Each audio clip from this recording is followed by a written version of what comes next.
ಜಿಲ್ಲೆಯಲ್ಲೊಂದು ಶಾಶ್ವತ ಸೂರು ಕಲ್ಪಿಸಬೇಕು ಎಂಬುದು ಕರ್ನಾಟಕ ಕಟ್ಟಡ ಮತ್ತು ಇತರೆ ನಿರ್ಮಾಣ ಕಾರ್ಮಿಕರ ಕಲ್ಯಾಣ ಮಂಡಳಿಯ ಬಹುದಿನಗಳ ಕನಸು.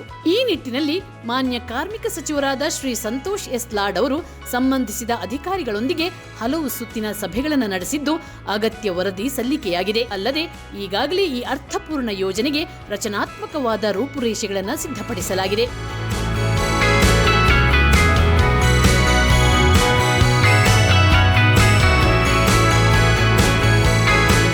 ಧಾರವಾಡ ಜಿಲ್ಲೆಯಲ್ಲಿ ಯೋಜನೆ ಜಾರಿ, 10 ಎಕರೆ ಜಮೀನು ಮಂಜೂರು. ಪ್ರಾಯೋಗಿಕವಾಗಿ ಈ ಯೋಜನೆಯನ್ನು ಧಾರವಾಡ ಜಿಲ್ಲೆಯಲ್ಲಿ ಪರಿಚಯಿಸಲು ಉದ್ದೇಶಿಸಲಾಗಿದೆ. ಇದಕ್ಕಾಗಿ ಧಾರವಾಡ ಜಿಲ್ಲೆಯಲ್ಲಿ 10 ಎಕರೆ ಜಮೀನು ಮಂಜೂರು ಮಾಡುವಂತೆ ಮನವಿ ಮಾಡಲಾಗಿದೆ. ಶಾಶ್ವತ ಸೂರಿನ ಆಶ್ರಯ ದೊರೆತರೆ ಕಾರ್ಮಿಕರಿಗೆ ಹಲವು ಅನುಕೂಲಗಳಿವೆ. ಅವರು ಸರ್ಕಾರದಿಂದ ಹಲವು ಸೌಲಭ್ಯಗಳನ್ನು ಪಡೆಯಬಹುದು. ಮಕ್ಕಳ ವಿದ್ಯಾಭ್ಯಾಸದ ಕಡೆಗೆ ಕಾರ್ಮಿಕರು ಗಮನ ಹರಿಸಬಹುದು. ಶಾಶ್ವತ ವಿಳಾಸ ಇದ್ದರೆ ಕಾರ್ಮಿಕರಿಗೆ ಸಾಮಾಜಿಕ ಸೌಲಭ್ಯಗಳನ್ನು ಸುಲಭವಾಗಿ ಪಡೆಯಲು ಸಹಾಯವಾಗಲಿದೆ.